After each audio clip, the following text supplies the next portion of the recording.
नमस्कार, inside out के एक और एपिसोड के साथ हाजिर हूं मैं राज ठाकुर आपके साथ। आज बात होगी धर्मांतरण की। क्या धर्म बदलना किसी की व्यक्तिगत स्वतंत्रता है या इसके पीछे एक सुनियोजित मिशन? क्या भारत में हो रहा धर्मांतरण स्वेच्छा से होता है या इसमें छल कपट का इस्तेमाल किया जाता है?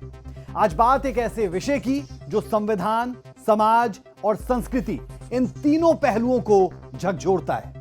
धर्मांतरण कभी मजबूरी, कभी लालच, कभी प्रेम और कभी सामाजिक भेदभाव की वजह से होते हैं।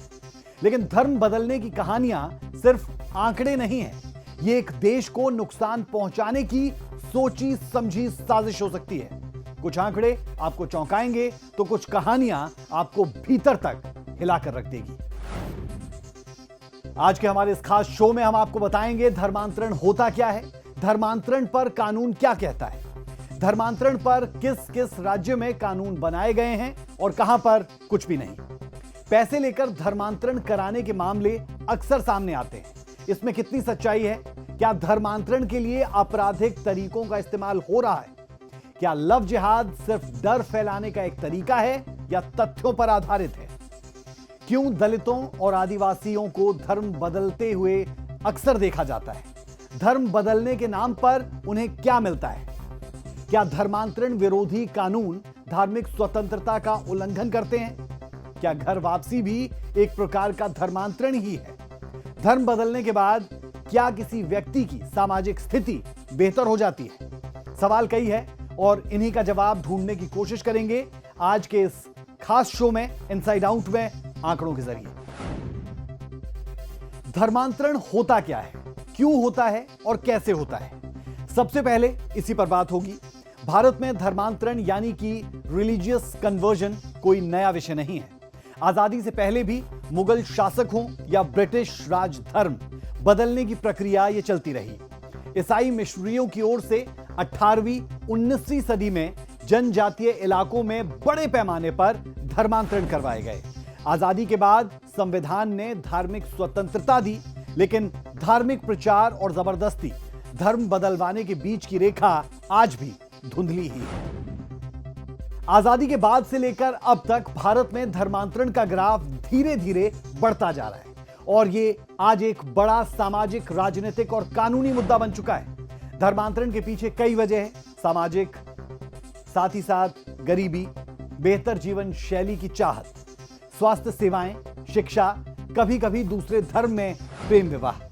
धर्मांतरण दो प्रकार का होता है। पहला है स्वेच्छा से, जहां व्यक्ति खुद अपने विवेक से धर्म बदलता है, और दूसरा है प्रलोभन आधारित, जहां मजबूरी, लालच या फिर डर का इस्तेमाल होता है। धर्मांतरण से जुड़े ताजा आंकड़े आपको बताते हैं। साल 2021 से 2024 के बीच साल 2021 में एक अमेरिकी थिंक टैंक PEW रिसर्च के मुताबिक भारत में 99% लोग जन्म के धर्म पर ही कायम रहते हैं। लेकिन राज्यों की बात करें तो छत्तीसगढ़, झारखंड, उड़ीसा, मध्य प्रदेश जैसे राज्यों में ईसाई धर्म में परिवर्तन के मामले ज्यादा देखने को मिलते हैं। साल 2022 में नेशनल क्राइम रिकॉर्ड ब्यूरो यानी NCRB के मुताबिक रिलीजियस कन्वर्जन से जुड़े कुल 515 केस दर्ज हुए, जिनमें से 75% केस ईसाई मिशनरियों पर लगे। 2023-24 में मध्य प्रदेश और उत्तर प्रदेश में धर्मांतरण विरोधी कानून के तहत 1200 से ज्यादा गिरफ्तारियां हुई। धर्मांतरण हो कहां रहा है, किस धर्म में हो रहा है, कौन कन्वर्ट हो रहा है, अब आपको यह बताते हैं परत दर परत। हिंदू धर्म से ईसाई धर्म में कन्वर्जन यह सबसे आम रूप है, खासतौर पर दलित और आदिवासी समुदाय में। हिंदू से मुस्लिम आंकड़ों की बात की जाए तो इसका प्रतिशत कम है, लेकिन सबसे ज्यादा विवाद यही है, खासकर लव जिहाद जैसे मामलों में। ईसाई धर्म से हिंदू धर्म, इसे घर वापसी का नाम दिया जाता है। देश में RSS और VHP जैसे संगठनों की ओर से ऐसे अभियान के तौर पर इसे लगातार चलाया जा रहा है। जब आपने किसी एक धर्म को अपना लिया तो आप, जाहिर सी बात है कि अगर उस धर्म में आप गए तो जो प्रक्रिया होती है उस धर्म में जाने की या उस धर्म को अपनाने की, वो आपने पूरी की, और उसके बाद फिर आप वापस आए या किसी तीसरे धर्म में गए तो उसको धर्म परिवर्तन ही कहा जाएगा। लेकिन सामान्य तौर पर इसको घर वापसी के तौर पर ज़्यादा माना जाता है और घर वापसी शब्द ही इसमें सही बैठता है। अब कुछ आंकड़ों की बात कर लेते हैं। 2011 की जनगणना के अनुसार भारत की कुल आबादी में ईसाई लगभग 2.3% है, लेकिन कई राज्यों जैसे नागालैंड में यह प्रतिशत 88%, मिजोरम में 87%, मेघालय में 75% आबादी आज ईसाई है। इनमें से ज्यादातर का मूल धर्म हिंदू था। मिशनरी संगठनों पर शिक्षा, स्वास्थ्य और सेवाओं के जरिए धर्मांतरण कराए जाने के आरोप लगते हैं। वहीं 2011 की जनगणना के अनुसार भारत में मुस्लिम आबादी लगभग 14.2% थी। अब ये 16% के आसपास अनुमानित है। धर्मांतरण के जरिए इस्लाम अपनाने के मामले हाल के सालों में ज्यादा रिपोर्ट हुए हैं, खासतौर पर लव जिहाद के मामलों में, जहां इंटर रिलीजन मैरिज के लिए धर्मांतरण को जरूरी बताकर कन्वर्ट किया गया। धर्मांतरण को लेकर हमने सुप्रीम कोर्ट के वकील अश्वनी उपाध्याय से अपने खास कार्यक्रम राज की बात में चर्चा की। अश्वनी उपाध्याय के मुताबिक आज देश में पर डे यानी हर दिन 10,000 से ज्यादा रिलीजियस कन्वर्जन हो रहे हैं, यानी आंकड़ा 35 लाख से ऊपर का हो सकता है। भारत के लिए जो सबसे बड़ा वॉर है, इनडायरेक्ट वॉर है, वो कन्वर्जन है। आज की डेट में 10,000 हिंदुओं का प्रतिदिन धर्मांतरण हो रहा है। 10,000 पर डे, पर ईयर लगभग 35 लाख हिंदुओं का कन्वर्जन हो रहा है। तो आप उसको 365 से डिवाइड कर दीजिए तो एवरेज आएगा आपका 10,000। 10,000 पर डे धर्मांतरण हो रहा है हिंदुओं का। इस इंटरव्यू का एक अंश आपको सुनाते हैं, जहां अश्वनी उपाध्याय साफ तौर पर कह रहे हैं कि भारत में मुगलों का शासन, ब्रिटिश राज एक बहुत बड़े पैमाने पर धर्मांतरण की साजिश थी, जो काफी हद तक कामयाब भी रहा, लेकिन उसका खामियाजा भारत को उठाना पड़ा है। धर्मांतरण से राष्ट्रांतरण हो रहा है। कैसे? धर्मांतरण से केवल व्यक्ति का पंथ नहीं बदलता, धर्मांतरण से त्योहार बदलता है, धर्मांतरण से सोच बदलती है, धर्मांतरण से विचार बदलता है, धर्मांतरण से वेशभूषा बदलती है, धर्मांतरण से खान पान बदलता है, जुबान बदलती है, धर्मांतरण से जुबान, एकदम सही आपने कहा, धर्मांतरण से जुबान बदलती है, सब कुछ बदलता है। इसलिए मैं कह रहा हूं धर्मांतरण से राष्ट्रांतरण होता है। और आप ये देख लीजिए, मुगल यहां सत्ता के लिए नहीं आए थे, सबसे बड़ा झूठ है। मुगल यहां पे आए थे धर्मांतरण कराने, इस्लाम को बढ़ाने। सत्ता उनके लिए साधन था, असली लक्ष्य था इस्लाम को फैलाना, उनकी तलवारों पे लिखा हुआ था।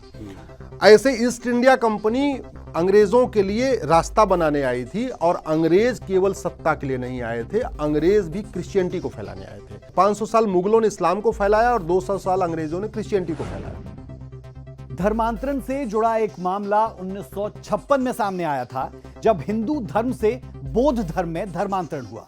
दरअसल भारत के संविधान निर्माता बाबा साहेब अंबेडकर ने 14 अक्टूबर 1956 को नागपुर में 5 लाख दलितों के साथ बौद्ध धर्म अपना लिया था, जिससे यह इतिहास में धर्म परिवर्तन की सबसे बड़ी घटनाओं में शुमार है। यह धर्मांतरण आंदोलन न केवल धार्मिक था, बल्कि सामाजिक और राजनीतिक रूप से भी महत्वपूर्ण। डॉक्टर अंबेडकर ने इसे दलितों के सामाजिक उत्पीड़न और जाति व्यवस्था के खिलाफ एक शक्तिशाली हथियार के रूप में देखा। गौरतलब है, बाबा साहेब ने 1935 में ही हिंदू धर्म छोड़ने का फैसला कर लिया था, जिसे उन्होंने 1956 में पूरा किया। अब बात धर्मांतरण पर बने कानून की करते हैं। भारत का संविधान अनुच्छेद 25 से 28 के तहत धार्मिक स्वतंत्रता की गारंटी देता है, लेकिन इसका मतलब यह नहीं है कि कोई किसी को जबरदस्ती या फिर धोखे में रखकर धर्म बदलवा सकता है। देश में अब तक 11 राज्य ऐसे हैं जहां धर्मांतरण विरोधी कानून लागू है, जैसे मध्य प्रदेश, उत्तर प्रदेश, उत्तराखंड, उड़ीसा, गुजरात, हिमाचल प्रदेश और भी कुछ। इन कानूनों के तहत जबरदस्ती, धोखे या लालच से धर्म परिवर्तन अपराध के तहत माना गया है। धर्म परिवर्तन से पहले जिला अधिकारी को जानकारी देना जरूरी है। सजा 3 साल से लेकर 10 साल तक की जेल और जुर्माना भी।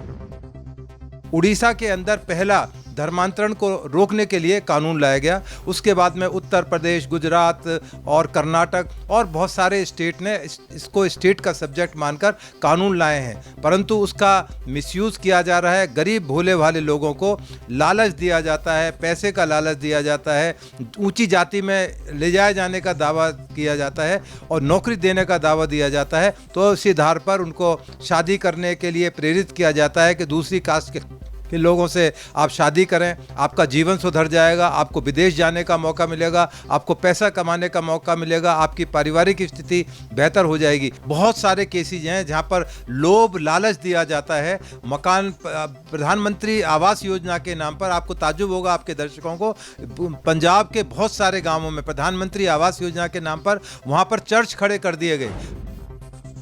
आपको जानकर हैरानी होगी कि देश में धर्मांतरण के लिए नशे और किडनैपिंग तक का इस्तेमाल हो रहा है। आप कहेंगे भला ऐसा कैसे मुमकिन है?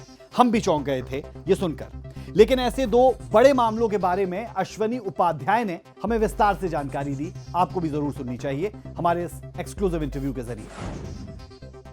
अश्वनी जी, 75,000 बच्चे गायब हो जाने का मतलब 5 राज्यों से, 5 राज्यों से, Yes. और ये सब के सब बच्चे केरल में मिल गए और वहां यतीम खानों में मिल गए और नाम बदल दिया गया, उनका खतना कर दिया गया, नाम उनका मुस्लिम नाम हो गया। ये सारा इस्लामिक कन्वर्जन था, सारा का सारा इस्लामिक कन्वर्जन, और बच्चे किसके? आदिवासियों के। दूसरा, भारत में कन्वर्जन के लिए ड्रग दी जाती है, और ये मैं अभी मेरा कार्यक्रम था पंजाब में, मैं उधर होके आया तो पता चला कि वहां ड्रग्स नहीं, पंजाब में ड्रग्स की समस्या तो है, नशे की समस्या भी है, क्योंकि पाकिस्तान से भी काफी नशा आता है, लेकिन कन्वर्जन हो रही है नशे के थ्रू। ये आप कुछ नया दे रहे हैं। मैं आपको और इसका नया आपको बता रहा हूं। ड्रग दे के कन्वर्ट किया जा रहा है, और उस ड्रग से जो पैसा आ रहा है उससे और कन्वर्ट किया जा रहा है। कुछ ऐसे ही और भी मामले हैं। साल 2023 की एक केस स्टडी के मुताबिक छत्तीसगढ़ के नारायणपुर, जो कि एक आदिवासी बहुल इलाका है, यहां करीब 100 परिवारों ने ईसाई धर्म अपना लिया। स्थानीय संगठन सरना धर्म रक्षा समिति ने आरोप लगाया कि उन्हें मुफ्त इलाज, शिक्षा और पैसे का लालच दिया गया। बाद में गांव में तनाव इतना बढ़ा कि कई परिवारों को गांव से निकाल दिया गया। इस पूरे मामले ने राज्य की राजनीति में बड़ा तूफान लाया था और फोर्स्ड कन्वर्जन का मुद्दा चुनावी रंग लेने लगा था। ओडिशा का कंधमाला जिला, जहां 2007-2008 में बड़ी संख्या में हिंदू आदिवासी समुदाय ने ईसाई धर्म अपनाया और बाद में यह सांप्रदायिक संघर्ष का कारण भी बना। दरअसल कंधमाल में ईसाई मिशनरियों की गतिविधियां 19वीं सदी से सक्रिय थी और उन्होंने मुख्य रूप से आदिवासी समुदाय के बीच काम किया और बड़े पैमाने पर धर्मांतरण भी करवाया। इस इलाके में तब समाज सेवी स्वामी लक्ष्मणानंद सरस्वती सक्रिय रूप से काम कर रहे थे, लेकिन 23 अगस्त 2008 की रात को उनकी निर्मम हत्या कर दी गई थी, क्योंकि वो असहाय आदिवासियों के ईसाई धर्म में धर्मांतरण का विरोध कर रहे थे। सरस्वती की हत्या के बाद इलाके में बड़े पैमाने पर हिंसा, आगजनी और कई हत्याएं हुई। 2017 में केरल का लव जिहाद केस, इसे हादिया केस के नाम से भी जाना जाता है। हादिया का नाम 2017 में उस समय सुर्खियों में आया जब केरल हाईकोर्ट ने शफीन जहान से की गई उनकी शादी को रद्द कर दिया था। हादिया का असली नाम अखिला अशोकन था और वो हिंदू थी, लेकिन उन्होंने इस्लाम अपनाकर शफीन जहान से शादी कर ली थी। पिता ने ऐतराज जताया, अदालत का दरवाजा खटखटाया, मामले को जबरन धर्मांतरण बताया गया। हाईकोर्ट से शादी रद्द हुई, लेकिन 2018 में सुप्रीम कोर्ट ने उनकी शादी को मान्यता दे दी थी।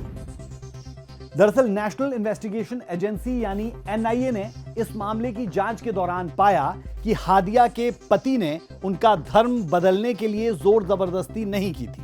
इसके साथ ही यह भी पता चला कि हादिया के पति का किसी प्रतिबंधित संगठन से कोई संबंध नहीं है। साल 2021 उत्तर प्रदेश धर्मांतरण सिंडिकेट केस। यूपी के कई जिलों में हजारों लोगों को प्रलोभन देकर इस्लाम धर्म में धर्मांतरण करवाया गया। यूपी ATS ने तब एक संगठित नेटवर्क का भंडाफोड़ किया था, जिसमें मोहम्मद उमर गौतम और जहांगीर आलम नाम के मौलवियों को पकड़ा गया। इन पर अपराध था कि इन्होंने सुनियोजित रूप से सैकड़ों मूक बधिर बच्चों, गरीबों और दलितों का इस्लाम में धर्मांतरण करवाया। इन लोगों को शिक्षा, रोजगार, पैसा, शादी और भी बहुत सी चीजों का लालच दिया गया।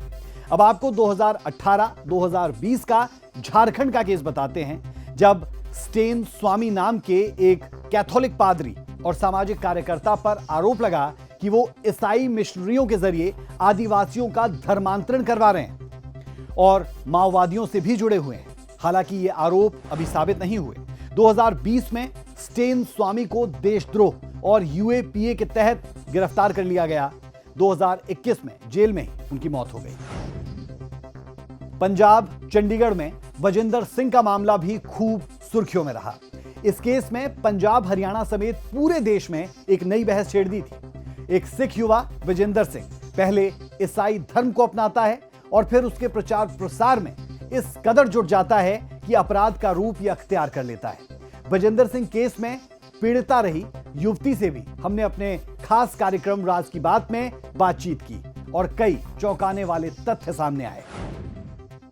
जो धर्मांतर करते हैं, जो धर्म परिवर्तन करते हैं, वो सबको बोल देते हैं अगर तुमने धर्म परिवर्तन नहीं किया तो तुम श्रापित हो जाओगी। ऐसी ऐसी चीजें बोलते हैं तो बंदा खुद को सोचता है कि हम कर ही लेते हैं, चलो कोई बात नहीं, क्योंकि हम तब उसको गुरु मान चुके होते हैं। तो हम सोचते हैं कि ये जो बोल रहे हैं वो सही बोल रही है। तो आपने बताया कि जब आप वहां पर गए तो आपने देखा कि एकाएक उन्हें तमाम चीजें मालूम है, तो क्या आप उन चीजों को देखकर आपको लगा कि वाकई में शख्सियत कोई बहुत खास है?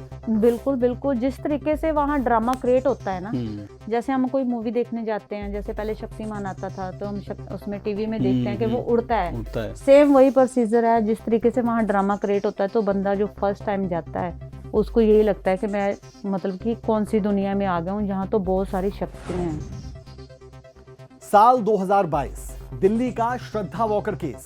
इस मामले में श्रद्धा नाम की लड़की की हत्या उसके लिव इन पार्टनर आफ्ताब अमीन पूनावाला ने की और उसके शव के 35 टुकड़े कर दिल्ली में जगह जगह फेंक दिए गए। केस में श्रद्धा के पिता ने आरोप लगाया कि आफ्ताब ने उसे इस्लाम अपनाने के लिए कहा और शादी का झांसा देकर शोषण करता रहा। साल 2020 का निकिता तोमर मर्डर केस। 20 अक्टूबर 2020 को हरियाणा के फरीदाबाद में कॉलेज छात्रा निकिता तोमर की उसके कॉलेज के बाहर गोली मारकर हत्या कर दी गई। आरोप था कि तौसीफ नामक युवक ने धर्मांतरण कर निकिता से शादी करने का दबाव बनाया। जब उसने इनकार कर दिया तो उसे सरेआम मार दिया गया। अब इसे प्रेम कहें या षड्यंत्र, दरअसल लव जिहाद शब्द पहली बार 2009 में चर्चा आया।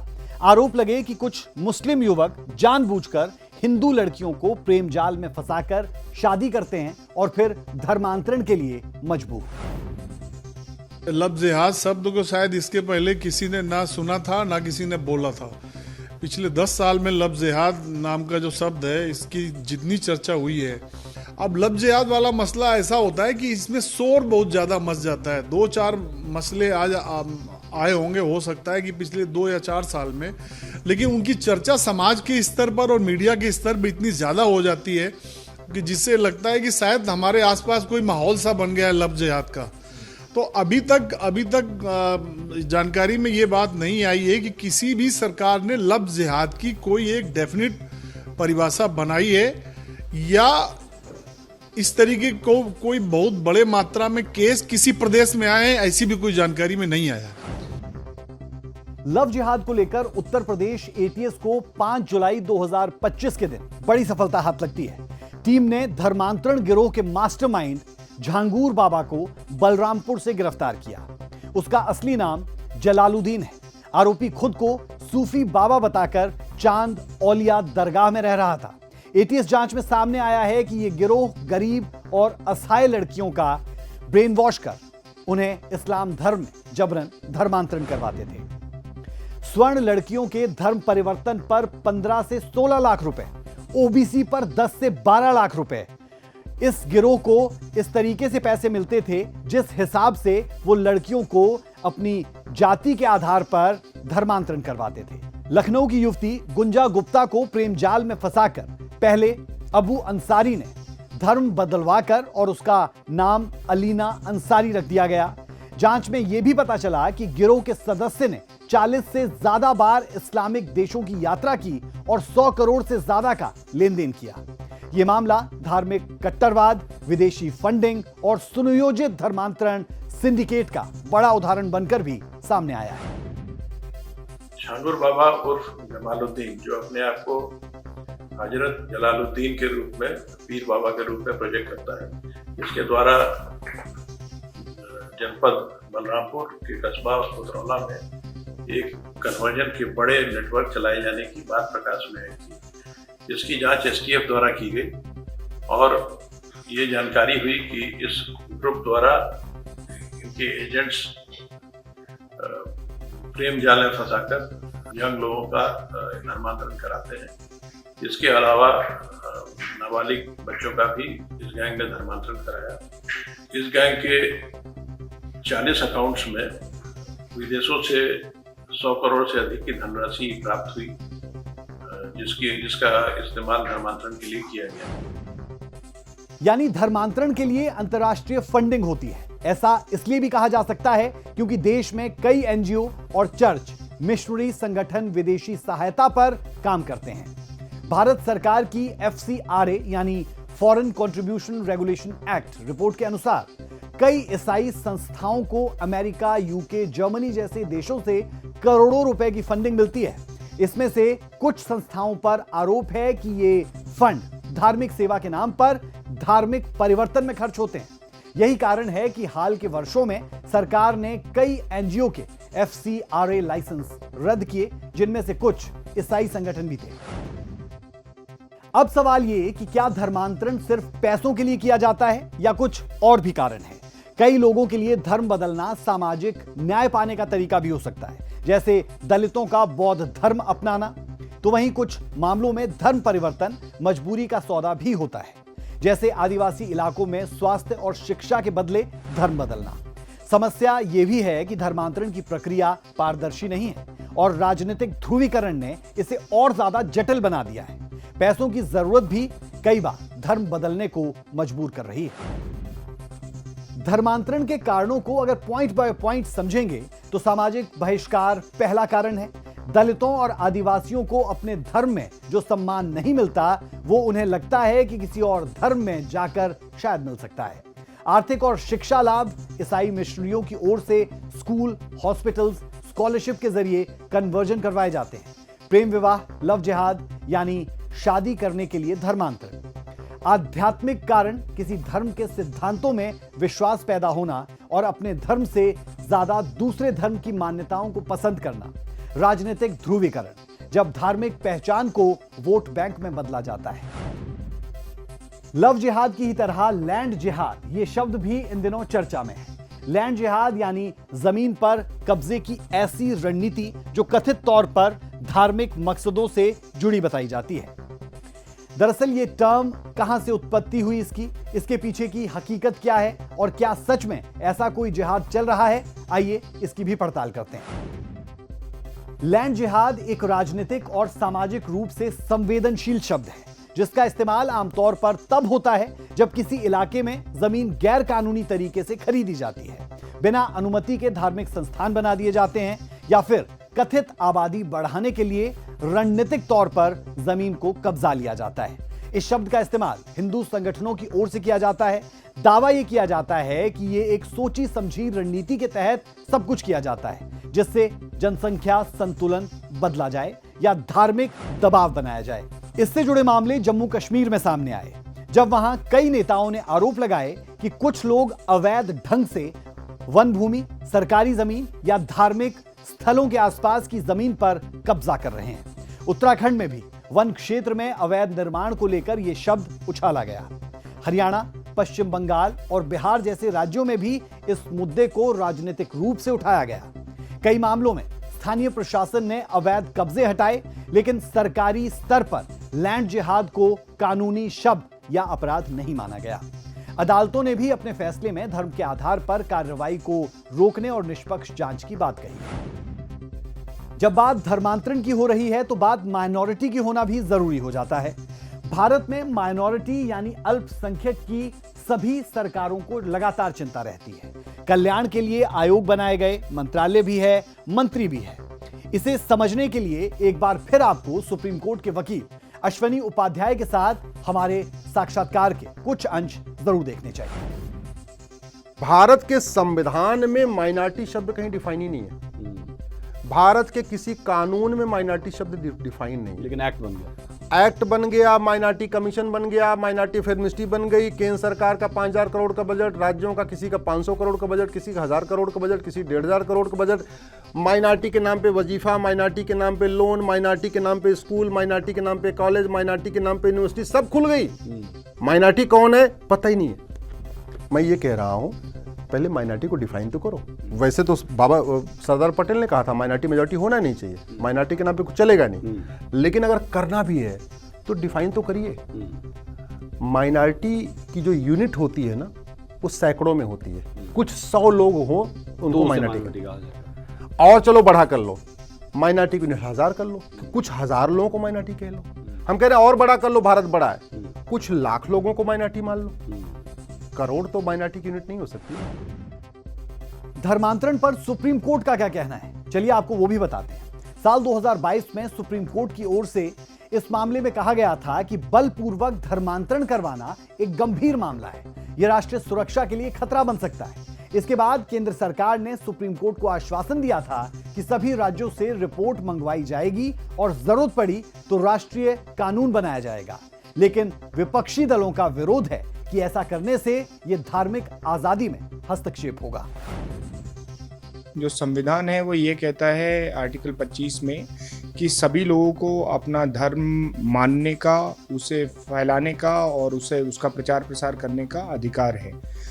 जो कानून है वो विभिन्न राज्यों ने बनाए हैं अपने अपने राज्यों में, कि उस राज्य में अगर किसी को धर्म परिवर्तन करना है अपना, तो उनको क्या क्या कार्य उससे पहले करने होंगे। सुप्रीम कोर्ट के द्वारा इन कानूनों को एक व्यक्तिगत आज़ादी के प्रश्न के दृष्टिकोण से देखा गया है, और सुप्रीम कोर्ट ने हमेशा से कहा है कि व्यक्ति की अपनी आज़ादी सर्वोपरि है और उसका सबसे ज्यादा ख्याल रखा जाना चाहिए।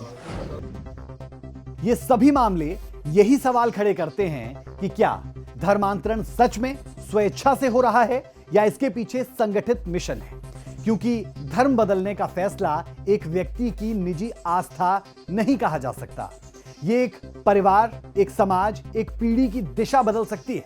ऐसे में सवाल ये नहीं कि कौन सा धर्म बेहतर है, सवाल साथ ही साथ ये भी है कि धर्म का चयन कब स्वतंत्र इच्छा से है, कब दबाव या लालच से किया जाता है, और जब तक ये फर्क हमें ना समझ आए तब तक ये मुद्दा समाज में दरार पैदा करता रहेगा। समाधान आसान नहीं है, लेकिन जागरूकता, शिक्षा और पारदर्शिता जरूरी है। जरूरी है कि ना तो किसी का जबरदस्ती धर्म परिवर्तन करवाया जाए और ना ही किसी की आस्था पर राजनीति हो। तो अगली बार जब कोई कहे कि धर्मांतरण सिर्फ आस्था का मामला है, तो उससे यह जरूर पूछिएगा कि क्या इसमें कहीं प्रलोभन यानी लालच, भय यानी डर, या फिर कहीं प्रेम जाल तो नहीं। तो ये हमने कोशिश की कि हम आपको धर्मांतरण और इससे जुड़ी केस स्टडीज दिखाएं और समझाएं कि ये पूरा मामला मौजूदा दौर में खड़ा कहां है। अभी के लिए इनसाइड आउट में हमारा और आपका साथ इतना ही। कल फिर हाजिर होंगे एक नए मसले के साथ, और उस मसले के जाएंगे जड़ तक और दिखाएंगे आपको इनसाइड आउट। मुझे और मेरी पूरी टीम को दें इजाजत। नमस्कार।